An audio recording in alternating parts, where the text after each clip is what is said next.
following message is transmitted.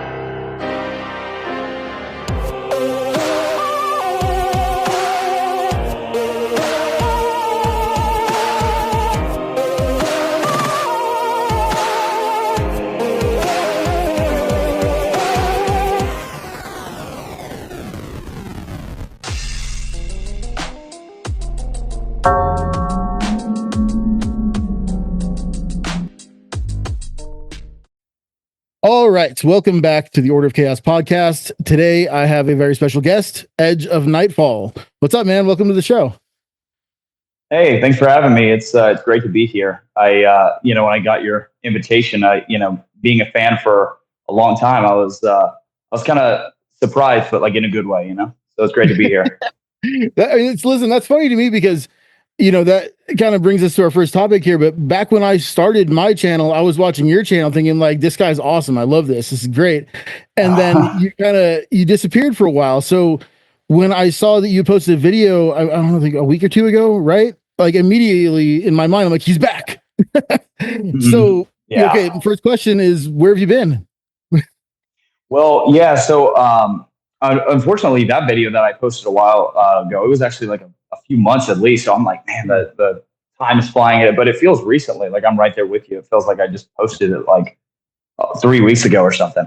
But yeah. So I've been, I started posting occult content, here on YouTube for about I think like 5 or 6 years now. And I just, life circumstance and just sort of figuring out my personal path. I have come up to these, I had these roadblocks where it felt like on my spiritual path, I was basically being called to really chisel away at basically discovering my path before I really had, sort of a reason to teach or talk about it online. It was just something, I've been studying a lot about the true will, over the years. And it just feels like this has been like a journey of my true will of like, I've always felt this sort of resistance to making content at certain times, because my spirits in the universe are basically telling me like, no, you need to focus on this first before you start helping people online. But thankfully, I've gotten to the point now to where really the only thing that is left is me just getting used to being in front of the camera and just flowing with whatever I'm saying and just not having to worry about editing or anything, because that's the big thing that kind of hindered me in the past. So now it's like I've got most of I feel like I've got most of the whole true will process sort of out of the way. I mean, you don't ever really get it out of the way, but you know what I mean? Like most of the difficulty I was having has been kind of resolved. So now it's just like really getting used to making content regularly and just getting in that flow. And I've learned a ton along the way. Like it's been quite a journey. But I'm happy to be back, and I've already started recording some more content, and I plan on recording even more and posting regularly. So that's kind of where I've been at. Hell yeah, man. That's awesome. It's also extremely relatable. So I've done a horrible job at being consistent with my uploads on this channel, and it's for very, very similar reasons. One of the reasons that my channel has been a podcast for so long is that I just doing videos where I'm just talking to the camera is the most uncomfortable shit in the fucking world. I hate it. I'm better at it now. I'm posting more videos. I'm getting more comfortable. I do a lot of teaching, but and that's kind of similar because everyone's muted, but still there's interaction, right? When there's no interaction, all of a sudden everything feels so awkward. And some people are so great at this that it makes me want to rip my fucking hair out because they just got it, right? And I definitely don't. Yeah. So I definitely feel you there, man. And also, it is a fact for almost everyone on a spiritual path that there comes a time when, you spend a year or two integrating or upgrading or learning new things, and that is what you're supposed to do. Now, luckily for me, the last time that happened was during COVID, and I had shit to do anyway. So Yeah. I just was pulled up in my room reading books for 2 years. But yeah, I definitely get it. But welcome back to YouTube. I'm glad you're back. I love your channel. I thought you were doing great stuff. And y'all want to know what you're up to now, and what do you feel is the direction that your spiritual path is taking? What do you feel is in your future, and what have you learned that's been the most significant to you in this time? Yeah. So basically, what I've done a lot of, especially in recent years, sort of taking a break from YouTube, I essentially I have learned a lot about currents, why they work. Currents like tradition currents. Mm. And basically, for people who are watching who don't know, like a current is something. It doesn't have to be a magical tradition per se. It can be a pantheon of gods. It can be a specific method. Even it can be a grimoire. It can be a whole host of things. But essentially, a current is basically where a certain amount of energy has been put towards one practice, or one idea rather, and that sort of forms an energy current on the astral plane, the spiritual realm. And what I've been learning is that there are certain, we talk a lot about correspondences in the occult, and because obviously they're crucial. But what I've been realizing is that um, currents also correspond to each other in different ways. So, like going back to your true will, whatever your true will is, you're going to be able, depending on the individual, especially, you're going to be able to stack currents on top of each other to essentially each individual, to a greater or lesser extent, make their own sort of tradition or their own path. Um, it's so that's sort of what I've been learning a lot of recently. It's just sort of like the nuts and bolts of true, magical practice, and how and why certain things in the past weren't working for me and why they are now. Obviously, my main thing, like I've talked about on my channel, I love working with spirits, specifically the demonic. Like they're like my go-to. I'm called to more spirits than just them, but they are by far like my number one spirits to go to. Like I am, as people could probably tell from my aesthetic, presence online. I'm a big fan of the darkness. I'm a big fan of the dark, the color black and everything. And these demons, their energies are just it just takes darkness to a whole nother level. It's like my soul is kind of yearning for that sort of experience. And when you actually start working with these entities, these demonic beings, they they just, like I said, they take that darkness to a whole nother level. They allow you to explore this dark world that you never really thought you'd ever have any sort of real access to. They allow you to have experiences within your mind and on the astral that you didn't think you'd ever really have. So that's really my main point of focus, is continuing to work with them, but also, broadening my horizons and working with other types of spirits as well, and learning how they all sort of connected and intertwined and whatnot. Absolutely. Something I learned, and it's something that's been bubbling up in my being for a long time, is that this dichotomy of darkness and light, left hand path, right hand path, is like, it's fucking nonsense, right? They're both there, and they're both accessible to everybody. And some people have a strong leaning or pull towards one, that's sure, but we do have this just natural human tendency to pick sides and then say my side is good and the other side is bad, right? And it's just not true. It's not true. Yeah. Pretty much ever, right? I do believe in objective evil, and that objective evil is wrong. This is one of the arguments I can't stand from certain left-hand practitioners, that doing morally unspeakable things is good because it's a taboo, and so blah blah blah. And I'm like, okay, you're a fucking idiot. Right. If you go around harming people intentionally, then fuck you. But that has nothing to do with darkness and light, right? Again, this is just my take on there are objectively evil people and evil spirits. That's a real thing. But again, there are evil angels and there are very helpful demonic spirits, and it's not one or the other. I had an experience recently with a friend of mine using angelic magic to create in my life what I would call an actual miracle. And I'm very adverse to that kind of thing normally, but I'm like, I can't deny that it worked and that it was helpful. But I choose to work almost exclusively with pagan deities that are not, in that side of things. And so it really opened my eyes up to the dichotomy being fairly false. There's no need to pick sides, but there's also nothing wrong with having a strong leaning towards any one particular side, right? And I think that when it comes to magic and witchcraft in particular, it exists mostly in the darkness. Mm-hmm. Yeah, I definitely think so. I think that that's something that honestly I would like to see talked about more, is how the occult is really dark.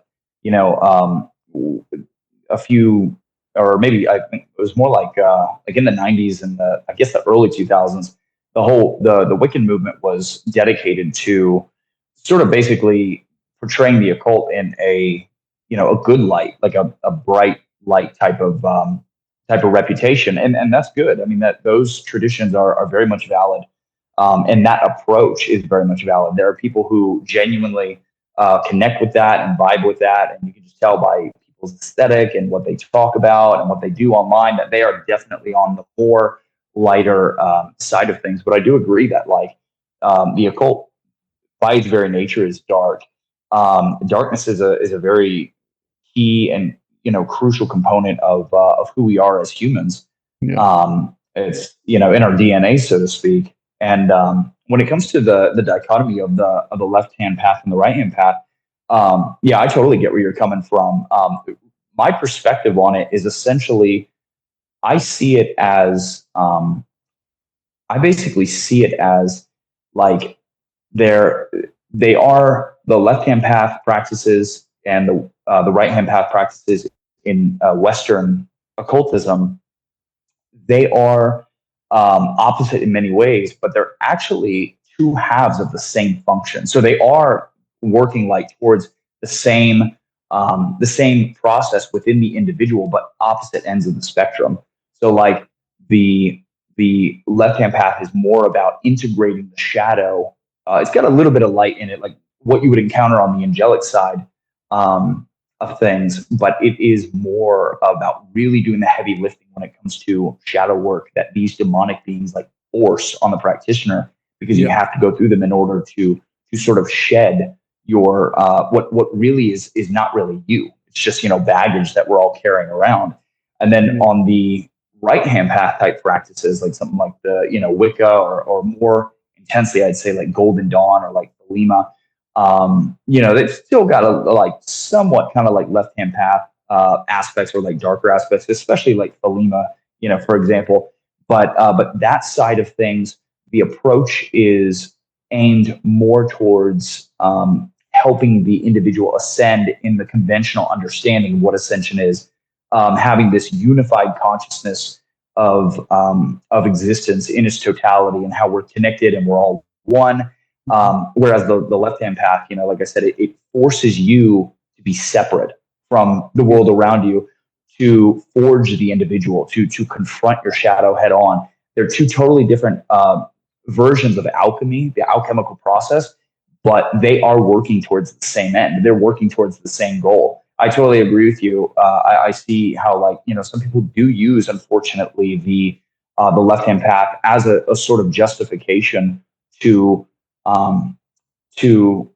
do things that are, objectively heinous, subjectively evil. And really, that's not what the left-hand path is about. The left-hand path is about facing yourself, to where, so much so, and going through that process to where you no longer have the subconscious shadow, the projections that you spew onto other people, to where you want to do those harmful things. It takes care of that, so that even though you've engaged in this very aggressive and dark spiritual practice, you actually become a person who is far more easy to be, is far more able to be compassionate to those around you, because you've dealt with yourself. You've dealt with your own demons, working with actual demons. Yeah, absolutely. And the ability to not project your shadow onto others, right, is something that separates humans in a really profound way. I can't have a close relationship with somebody that practices a lot of projection because they don't know they're doing it, most likely. It's annoying as fuck when you are around it constantly and they don't realize what's going on and you do. It makes the relationship really, really hard. Right. So it's something I think everybody can really, really, really benefit from, is getting away from that love and light, rainbows and unicorns mentality regarding spirituality, because that's just gaslighting yourself and others. That with this, anything dark is bad. Oh, the ego is bad. That's another one that's just nonsense, because now you're demonizing a part of the self, right? And Carl Jung, who fucking nailed it, who I think was a brilliant occultist on accident, essentially, said that until you make the subconscious conscious, it will control your life and you will call it fate, right? And that's what projection really is. Yeah. You are being controlled by your demons, your personal demons. You don't realize what's going on, and you're blaming everyone else for it. It's yeesh. It removes all your personal power completely. But when you integrate that stuff, you gain so much personal power, and it teaches you that you cannot. A lot of people have this misconception about occultism, that it's about controlling the world around you. But if you take occultism seriously to any degree, then you learn very quickly that the only way to control your reality is to control your inner world, to control yourself. Yeah, absolutely. Yeah, that is what it's all about. And yeah, like you said, that shadow, it does spew on to everything and everyone around you. It's like it's an internal game. It's when you resolve things within yourself, that's when the things really begin to shift. And I do like that Carl Jung quote for sure, because it's so true. And I'm glad that he said it in that way, and that it has gained the notoriety that it has, because it's so true. It's so on the mark, and yet it's not how most people think. It makes you think. It makes you, like, when I first heard that, at that time I was kind of familiar with that concept. Like, I was like, I think the darker path is dealing with your shadow is the key. I was just starting to realize that, and then I saw that quote years ago, and I just massively agreed with it. I just like this is what people need to hear, and it's such a simplistic but potent quote, and I'm just glad, I'm just thrilled that has been making the rounds online, and just people have been talking about that, because it's like I said, it's just so spot on. It is, and we're going through this amazing, like, incredible occult renaissance right now. It's coming back in such a big way, and this is becoming a normal part of normal people's lives, and that is incredible, because this used to be our culture used to be based around occultism. Maybe not an American culture, but going back to past civilizations, magic and spirituality were the cornerstones of civilization and society.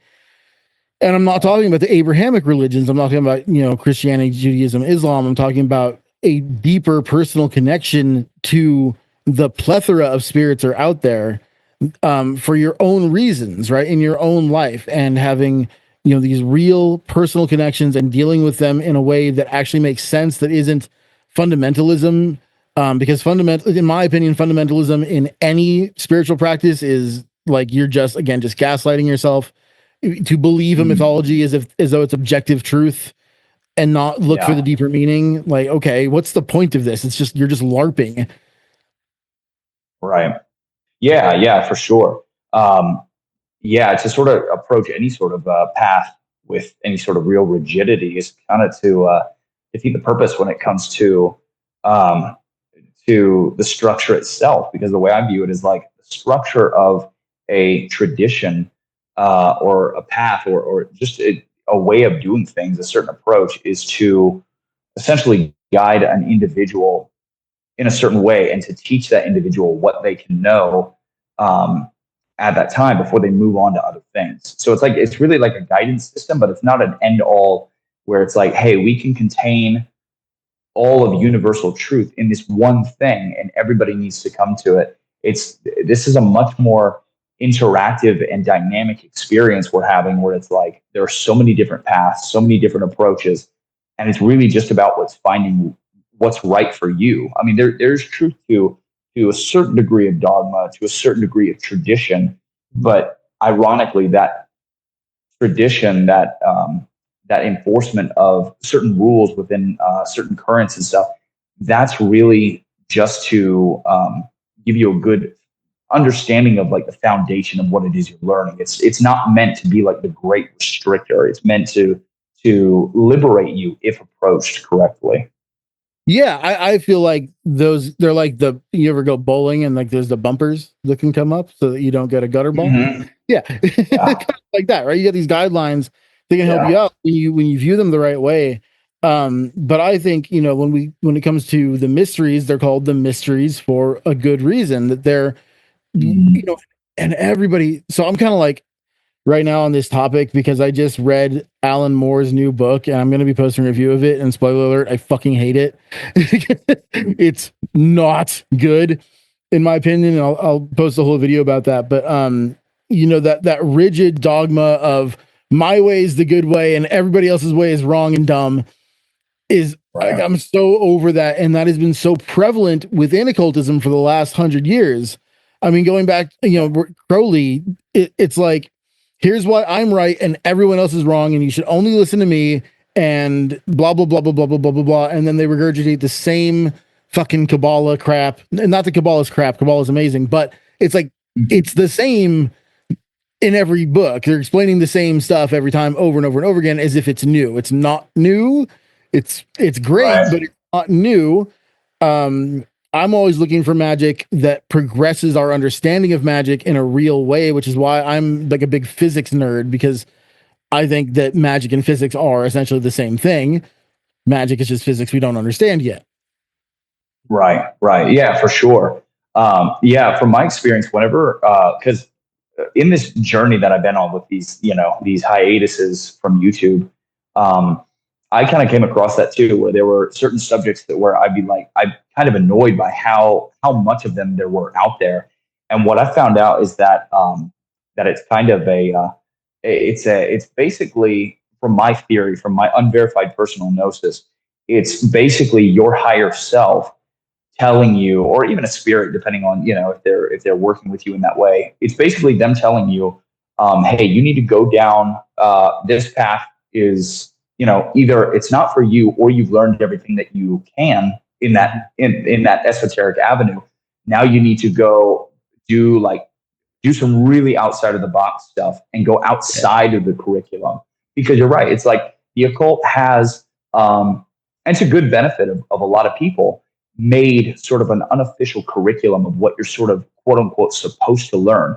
And that's a great foundation. But the real gem of the real key to learning all this stuff is listening into the intuition and really trusting it with where you need to go, because it will tell you to do things that are totally outside of the box, totally outside of what you're told to do. But if you listen to it, it will take you to where you're supposed to be and to where you're the most happy and fulfilled every single time. If you are tired of something, it's probably the universe pushing you away from something. If you're obsessed with something, or you're irritated that there's not enough of something, but that you wish there were, that's probably the universe calling you to go and to actually make that yourself, Mm-hmm.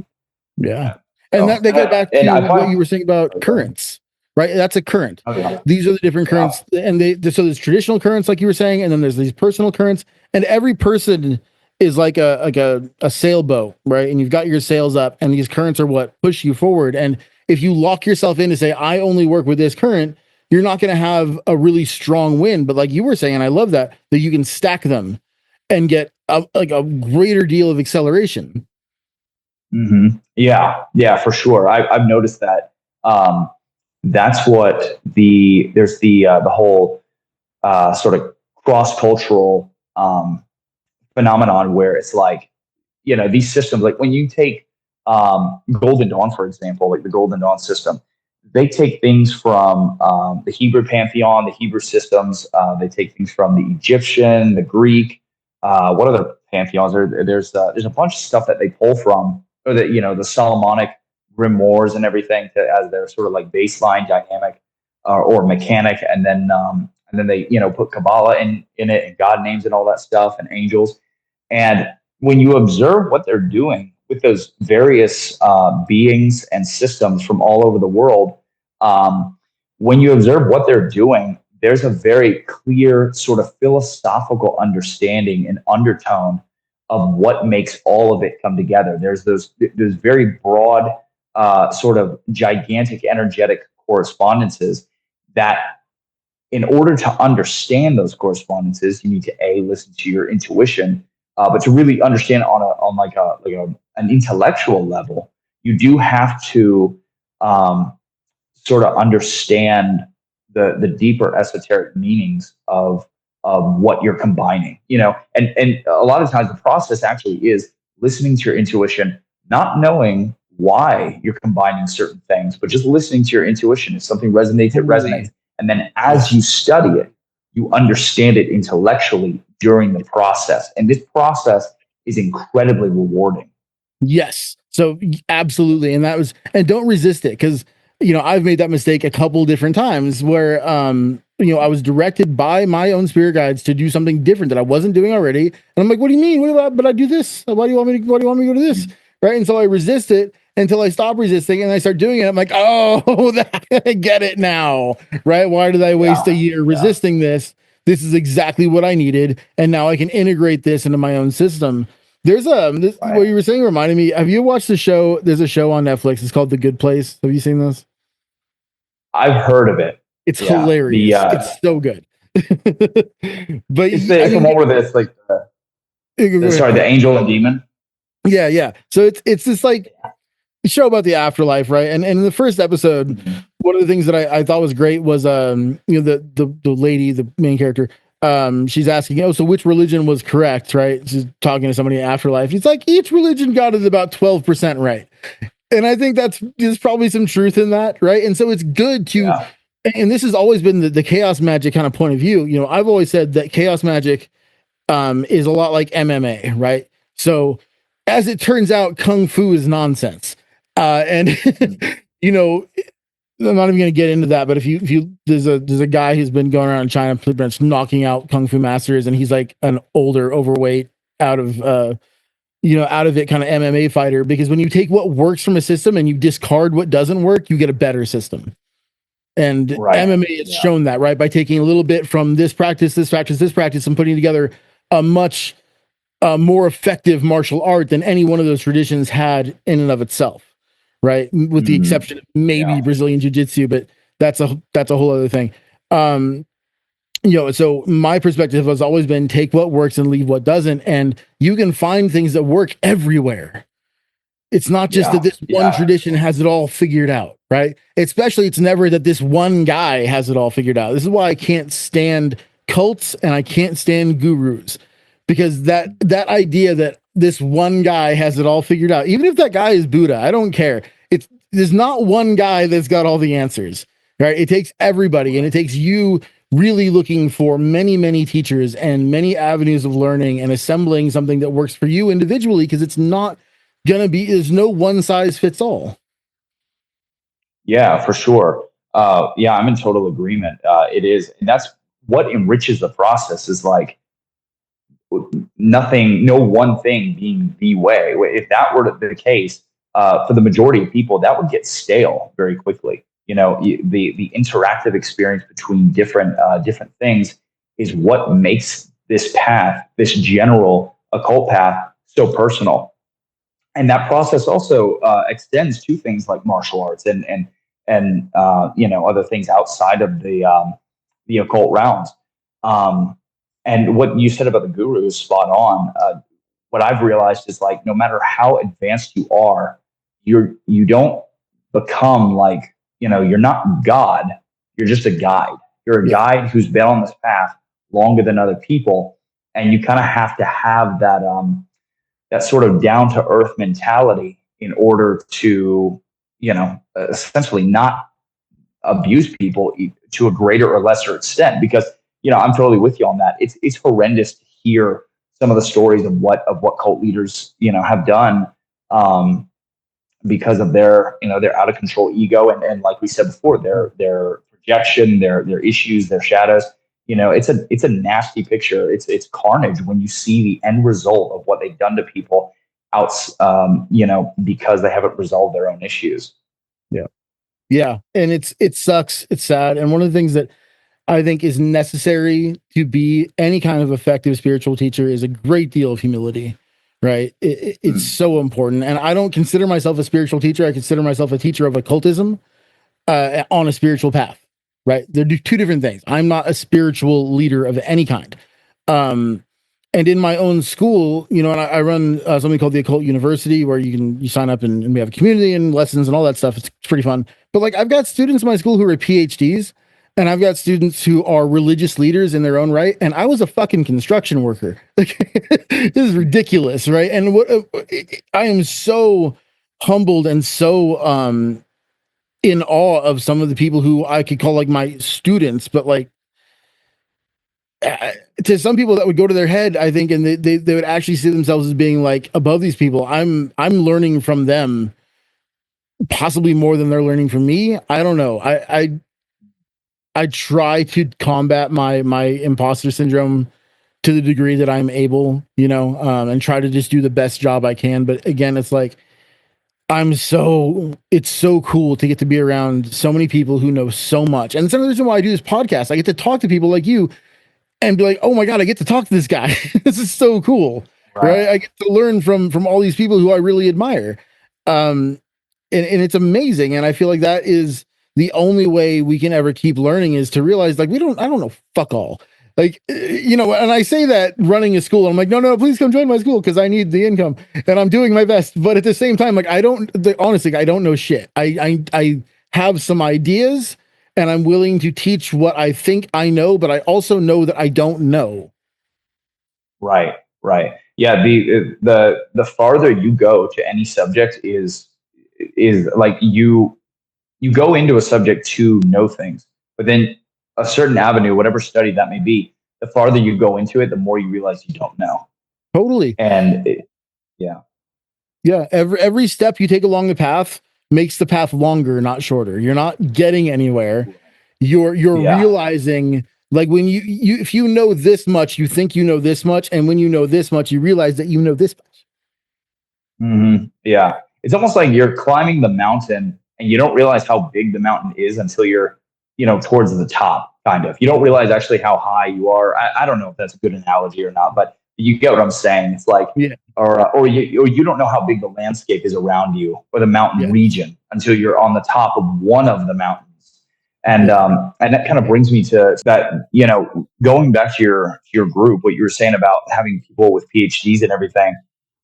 It is the type of thing where it's like, we can only learn so much as human beings. And the great part about the pursuit of any kind of knowledge is that it is an interactive experience with other people, because it's not possible for you to know everything. I mean, even in the occult, you have to pick a specialty.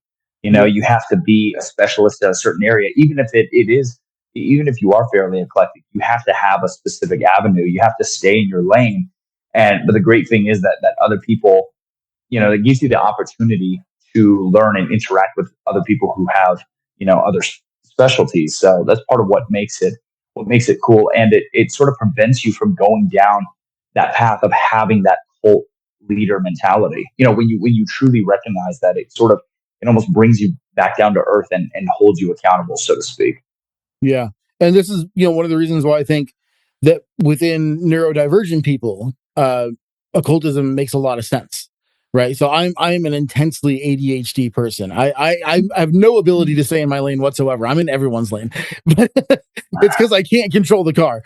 But I learn as much as I can about one thing, and then I get excited about another thing, and then I learn as much about that. But I don't profess to be a master of absolutely fucking anything. I'm really good at roasting astrology signs, but like, that's like the thing I'm best at, probably. But anyways, like, it's, you do have to, what you know, and that maybe 5%, maybe 1%, and that the rest, you're one piece of a puzzle. And the goal is to put together as much of the puzzle as possible. I have this fantasy of maybe not a fantasy, but like this kind of obsession with the idea of quantum immortality.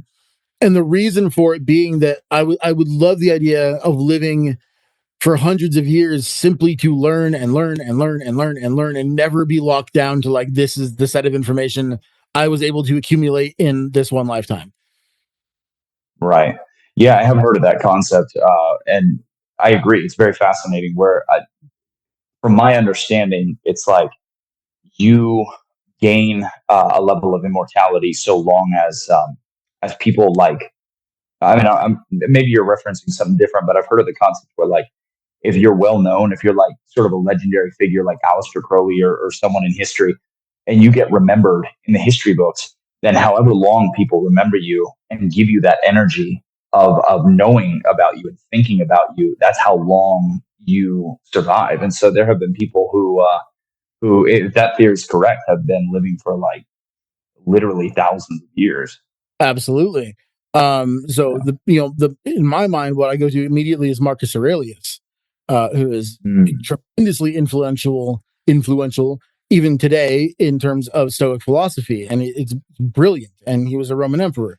But quantum immortality is this really cool concept that exists within kind of the fringes of, not even the fringes anymore, of theoretical physics, where there's an idea, and this will destroy your sense of reality if you let it. But I've had a couple of experiences that lead me to kind of think about this. In the idea of quantum immortality, there are, in the many worlds interpretation of quantum mechanics, okay, every single possibility exists simultaneously. Now, if all possibilities exist simultaneously, then in one of those possibilities, you live forever. Okay, in one of those potential realities, we're talking about all possibilities, then in one of them, you live forever. Now, if it happens, then that you move from one kind of quantum timeline to another, which is kind of what my system of magic is based on. If you want to know more about that, check out some other videos or come join us at the school. That when you die, your consciousness would simply jump to another timeline in which you did not die. And if that process repeats enough times, you eventually end up in that one possible timeline where you live forever. Now, this would be true for everybody, right? Simultaneously. So if this is true, you will experience the deaths of everyone around you, but never yourself. Yeah. Which is terrifying. But, and concept for a sci-fi movie, but also really cool. And, the whole thing that got me started on this was that when I was 20 years old, I was going to college in San Francisco, and it was one of those really intensely foggy days. And I was walking across the street. I was late to class, and I slipped and fell in the middle of the road. And at the same exact moment, an ambulance came careening around the corner, like super fast. They were obviously trying to get somewhere. And the last thing I remember seeing was that ambulance tire like this close to my face, and then nothing. And then I was standing up, and the guy was parked, and he was asking me if I'm okay. And I'm like, what the fuck? What? There was no time in between. I don't remember getting up. I don't remember the ambulance stopping. And I've been in car accidents before, just one in particular, in New Orleans, where if you saw the car, you would say, oh yeah, nobody survived that. But I didn't have a scratch.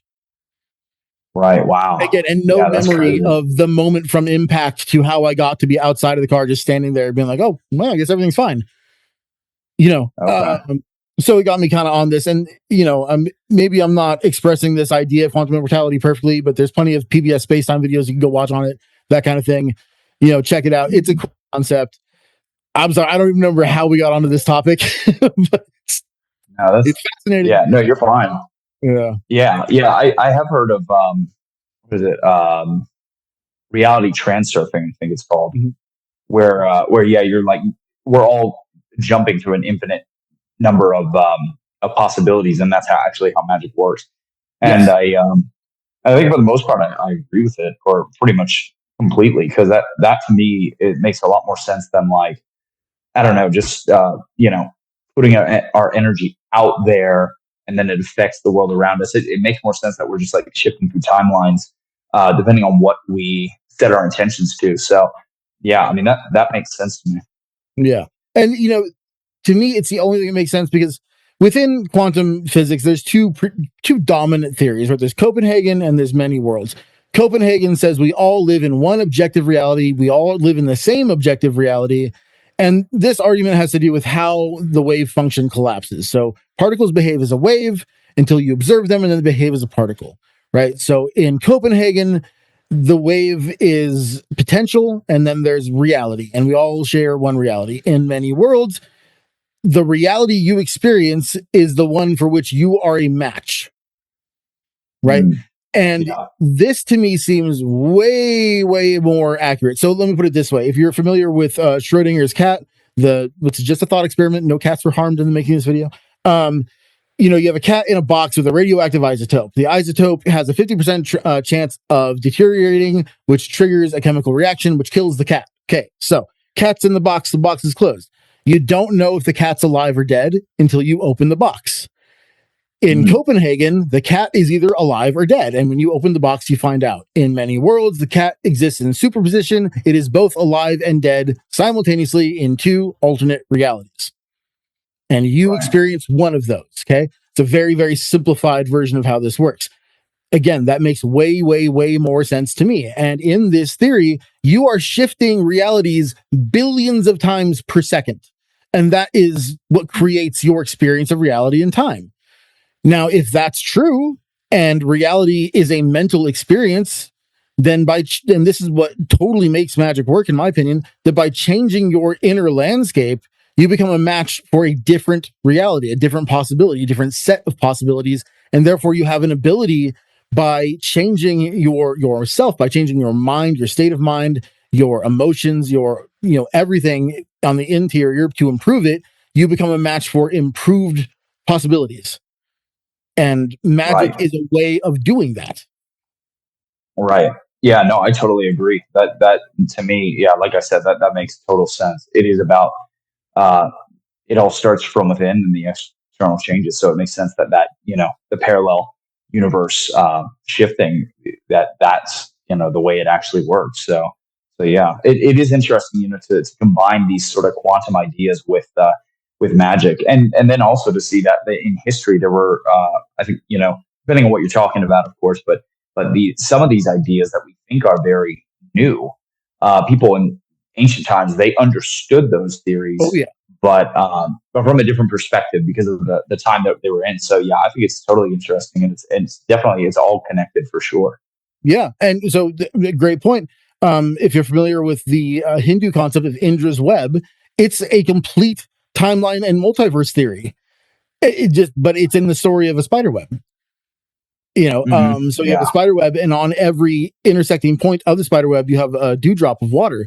Now, this is really cool because you could really do it if you had a good enough microscope. If you look through any one dewdrop on the web, you will see the reflection of every other dewdrop. So the one contains the many, right? In terms of optic illusion, right? Which brings us to the Buddhist concept of Maya, that reality is a kind of illusion.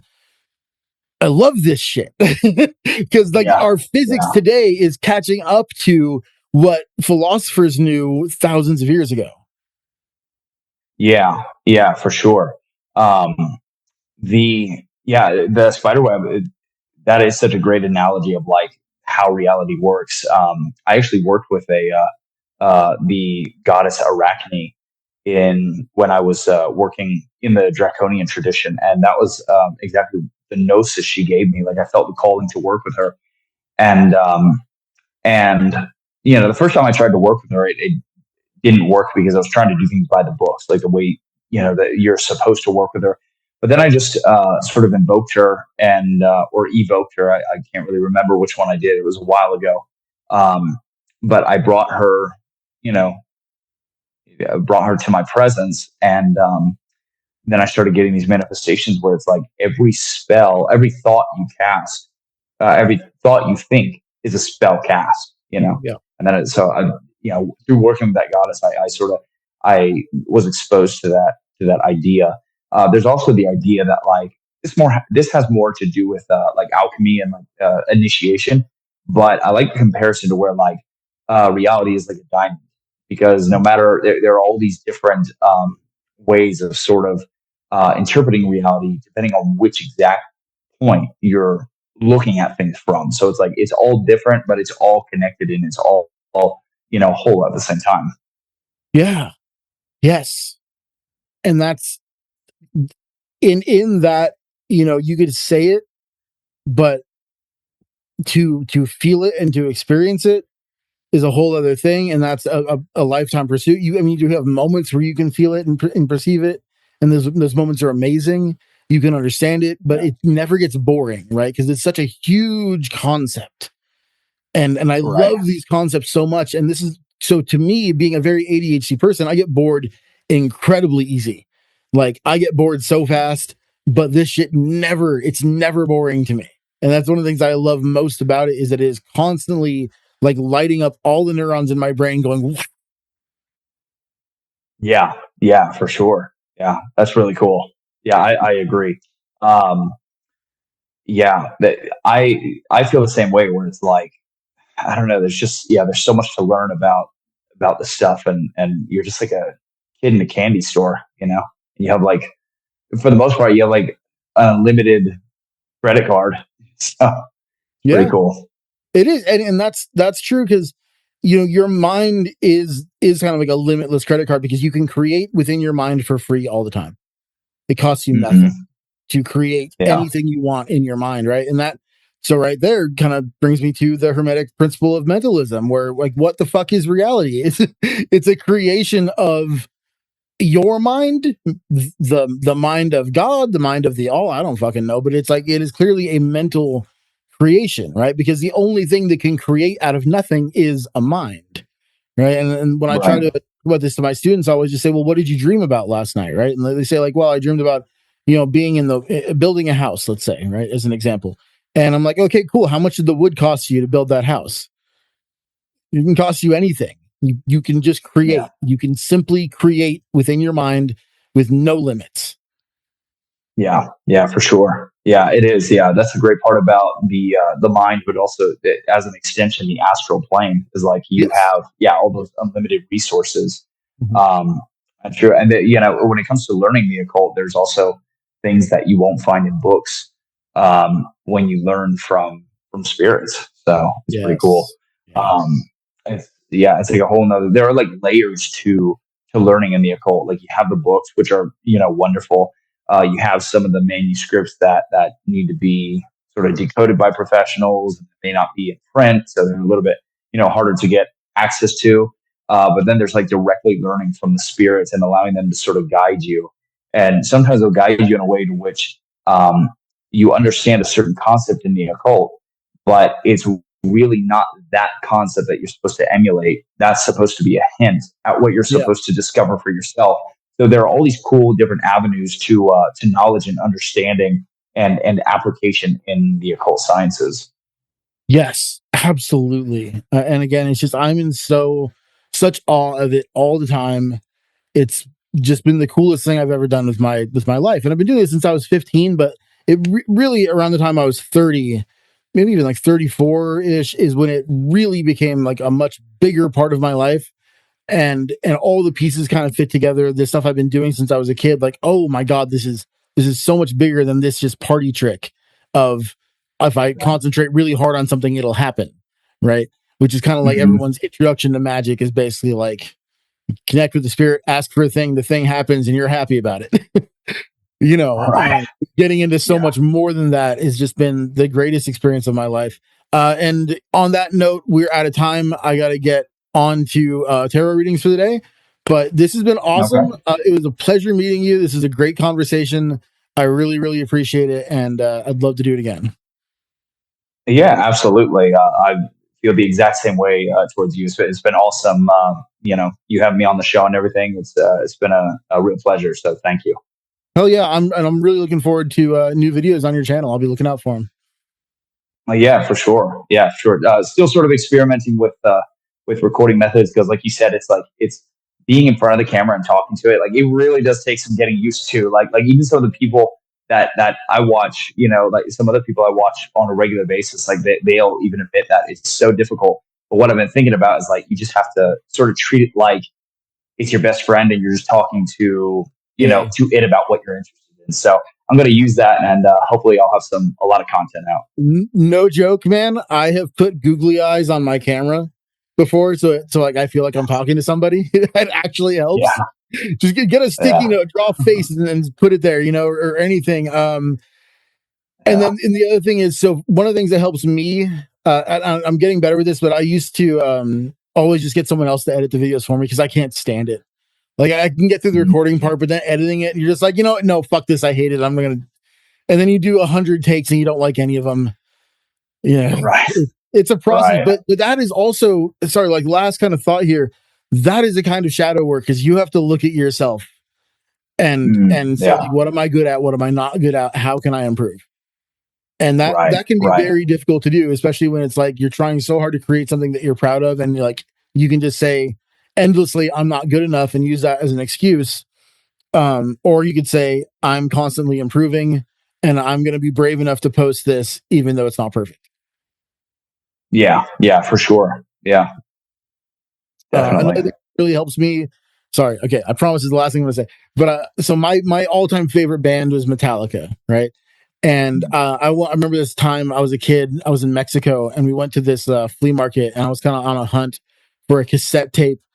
This is before they made all this stuff totally public, but a cassette tape of Metallica's first demo, and I found it, and I listened to it. And I'm like, if you listen to this versus like the Black Album, like look at how much better they got, right? Everything is so polished by the time you get to even like Master of Puppets.